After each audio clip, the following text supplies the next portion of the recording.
حامد خان صاحب، اب آپ کو یاد ہے کہ جس کیس میں نواز شریف صاحب کو سپریم کورٹ نے ڈسکوالیفائی کیا تھا، وہ اس کیس کا تو آپ کو بڑی اچھی طرح پتا ہے، تو جو دفعہ جس آئین کی دفعہ کے تحت وہ ڈسکوالیفائی ہوئے تھے 62(1)(f), آپ کو لگ رہا ہے کہ اب وہی شک عمران خان صاحب کے خلاف بھی استعمال ہو سکتی ہے؟ کیونکہ انہوں نے 13 اگست کے جلسے میں کہا کہ جس طرح نواز شریف کو ڈسکوالیفائی کیا گیا اسی طرح مجھے بھی ڈسکوالیفائی کرنے کی سازش ہو رہی ہے۔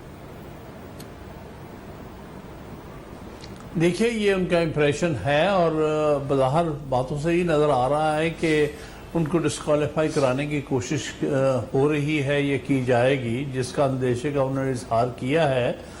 میں نہیں سمجھتا یہ مناسب ہوگا۔ میں تو پچھلی بھی جو نواز شریف صاحب کے بارے میں جس بنیاد پر انہوں نے ڈسکوالیفائی کیا تھا اس پر میں ایگری نہیں کرتا، کیونکہ لائف لانگ ڈسکوالیفیکیشن جو ہے یہ میں سمجھتا ہوں کہ سیاسی اور آئینی طور پر مناسب نہیں ہوتی، اور میں امید کروں گا کہ اب پارٹیز کو ایک دوسرے کو ڈسکوالیفائی کرنے پہ زور نہیں دینا چاہیے، بلکہ کوشش کرنی چاہیے کہ پولیٹیکل اکاموڈیشن کی جائے ایک دوسرے کے ساتھ۔ آپ کہہ رہے ہیں کہ پولیٹیکل اکاموڈیشن کی جائے، یعنی کہ ایک دوسرے کے ساتھ ایک دوسرے کو سپیس دی جائے، بات چیت کی جائے، لیکن فواد چودھری صاحب تو بات چیت کے مخالف ہیں۔ وہ کہہ رہے ہیں اگر بات چیت ہوگی تو صرف نئے الیکشن پہ ہوگی۔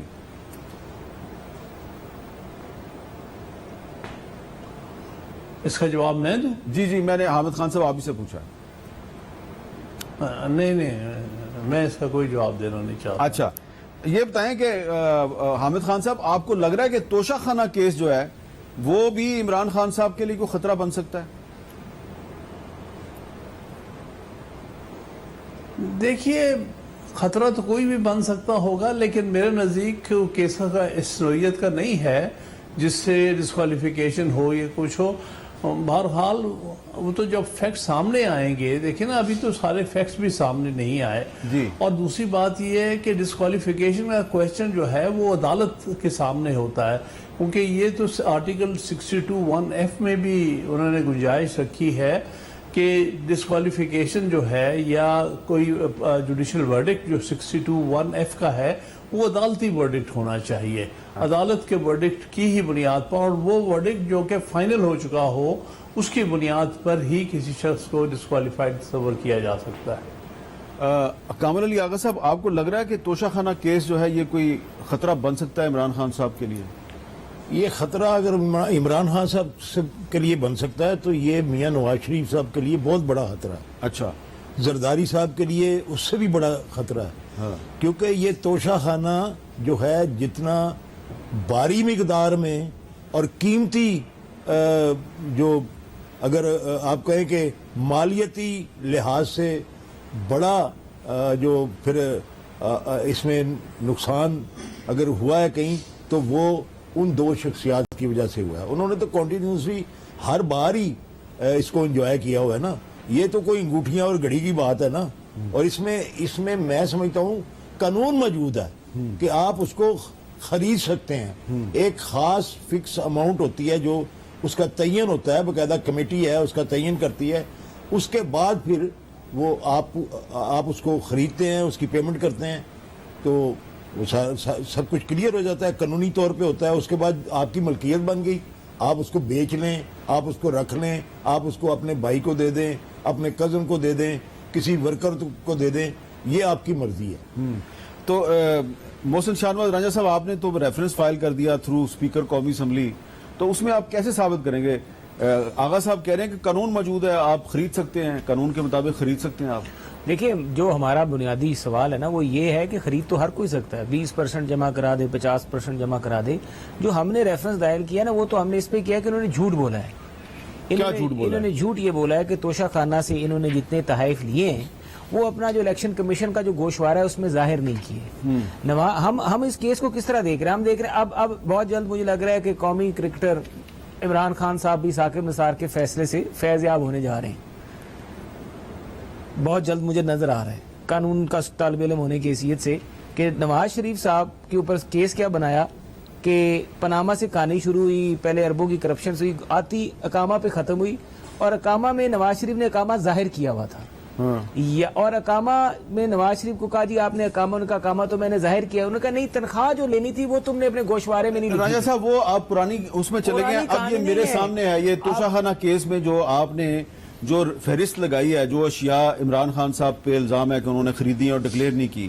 اب اس میں 3500 روپے کا ایک ٹی سیٹ ہے، وہ 3500 روپے کا ٹی سیٹ انہوں نے 3500 روپے دے کے لے لیا. اس کو وہ 3500 روپے کے ٹی سیٹ کو وہ اپنے الیکشن کے اس میں گوشوارے میں وہ بتائیں اس کو. دیکھیں امیر صاحب یہ بات ہے، یہ میرے بزرگ بھی ہیں فرما رہے تھے کہ وہ کروڑوں روپے کے، میرے خیال سے مرسیڈیز گاڑی کی قیمت 3-4 کروڑ روپے ہوگی. ہاں ٹوٹل توشہ خانہ سے جو عمران نیازی نے چیزیں لی ہیں وہ 21 کروڑ روپے کی ہیں. اچھا 21 کروڑ روپے کی چیزیں لے کے انہوں نے اپنے گوشواروں میں ظاہر نہیں کی. اور جو یہ ٹی سیٹ، یہ چیزیں مفت ہیں جو 20-30 ہزار سے 3500 روپے دیے ہوئے ہیں. نہیں، یہ فری ہیں، یہ انہوں نے پیسے نہیں ادا کیے. یہ جو ہے نا، یہ میں تو کہتا ہوں اس کو ایک ویسے ٹکے ماری کا لفظ ہے کہ یہ تو ٹکے ماری ہے کہ آپ 3500 روپے کا ٹی سیٹ آپ کسی مالی کو بھی بنا دیں، حتیٰ کہ وہ بھی ایک میں سمجھتا ہوں، اس کو میں اپریشیٹ کرتا ہوں، وہ بھی یہ ٹکے ماری نہیں کرے گا، ٹی سیٹ نہیں لے کے جائے گا، 3500 روپے 4000 کا گلدان نہیں لے کے جائے گا، ٹیبل میٹ نہیں لے کے جائے گا، کارپٹ نہیں لے کے جائے گا. آپ دیکھیں گے اس میں کوئی 40-50 انٹریاں ایسی ہیں جو کہ گھڑیوں سے اور کروڑوں روپے کے دو تحائف سے ہٹ کے- ڈیکوریشن پیس 29,000، ٹیبل میٹ 30,000، لاکٹ اور ڈیکوریشن پیس 28,000، مکہ کلاک ٹاور ماڈل 25,000، وال کلاک 8,000. ہاں اس کے پیسے نہیں دیے. 2 کروڑ روپے کی انہوں نے ایک گھڑی لی ہے جس کی قیمت 8 کروڑ 50 لاکھ ہے. تو اس میں بھی تو قانون تو موجود ہوگا نا. نہیں جی، جو قانون جو ہے وہ یہ ہے کہ آپ نے جب کوئی تحفہ لیتے ہیں آپ نے ظاہر کرنا ہوتا ہے. انہوں نے بیسیکلی ظاہر نہیں کیا. یہ آپ کے ایک صحافی بھائی تھے جنہوں نے ریٹ کی میاں گل اورنگزیب کے پاس، اس کی ریٹ کے نتیجے میں پھر کیبنٹ ڈویژن ریزسٹ کرتی رہی کہ قومی سلامتی کو خطرہ ہے، ہم نے یہ ریکارڈ نہیں دینا. اور وہ ریکارڈ نہ دینے کی بنیادی وجہ یہ تھی کہ انہوں نے اپنے اثاثوں میں ظاہر نہیں کیا ہوا تھا. جب تک اثاثوں میں ظاہر نہیں کرنا تھا انہوں نے وہ ریکارڈ سر عام نہیں لانا تھا.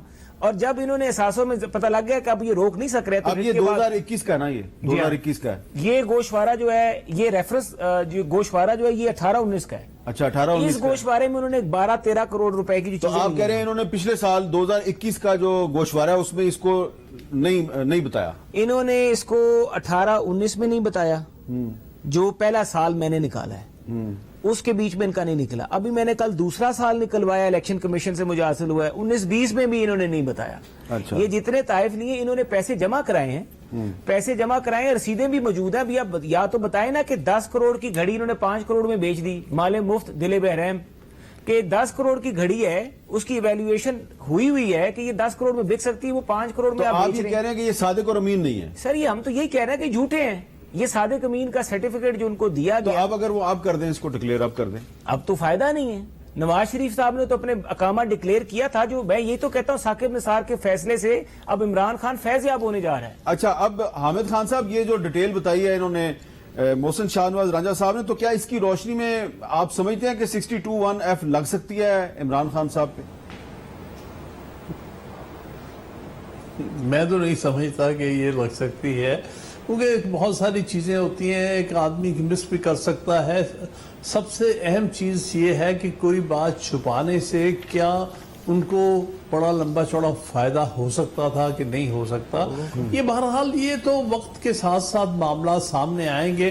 میرے نزدیک یہ سب کچھ جو ہے یہ سیاسی استعمال کے لیے ہو رہا ہے، اور یہ جو کچھ بھی یہ فرما رہے تھے اس کے پیچھے تو سیاسی ذہن ہے کہ کس طرح سے ایک نیشنل لیڈر کو آپ جو ہے وہ ڈسکوالیفائی ڈکلیئر کر کے اس کا فائدہ اٹھائیں. میں سمجھتا اس سے کسی طرح بھی ملک اور قوم کو فائدہ نہیں ہونے جا رہا، اور میں سمجھتا ہوں اس پر انہیں پھر سے غور کرنا چاہیے کہ کیا ان معاملات کو عدالتوں میں لے کے جانا یا اچھالنا کسی طرح بھی قومی مفاد میں ہے یا نہیں.